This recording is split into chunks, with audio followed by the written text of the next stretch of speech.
হয়, আজি সদৌ অসম চৰকাৰী NPS কৰ্মচাৰী সন্থাৰ আহ্বানত সমগ্ৰ ৰাজ্যজুৰি অসমত কৰ্মচাৰীসকলৰ কাৰণে পুনৰ UPS প্ৰৱৰ্তনৰ দাবীত সদৌ অসমত আজি কাৰ্যালয়সমূহত এই কৰ্মবিৰতি পালন কৰা হৈছে।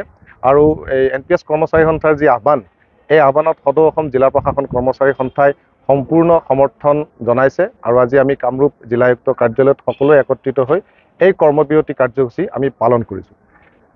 2018 চনৰ পৰাই ধাৰাবাহিকভাৱে UPS প্ৰাপ্তিৰ কাৰণে আমি এই আন্দোলন চলাই আহিছোঁ।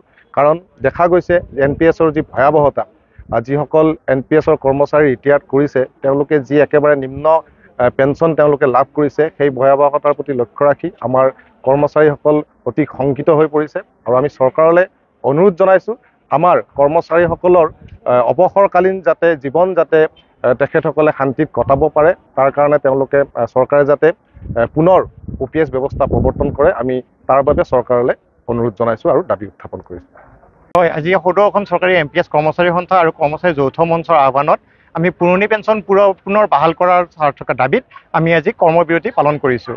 আৰু এই কৰ্মবিৰতিত আমাৰ সকলো কৰ্মচাৰী সংগঠনেই আমি সন্মতি জনাইছে। আৰু আজি আমি নিজৰ উপস্থিতিৰ প্ৰমাণটো দি আমি কৰ্মৰ পৰা বিৰতি আছোঁ। আৰু আমি চৰকাৰক দাবী জনাব বিচাৰিছোঁ যে আমি অতি শীঘ্ৰে আমাৰ পুৰণি পেঞ্চন ব্যৱস্থাটো বাহাল কৰিব লাগে আৰু NPS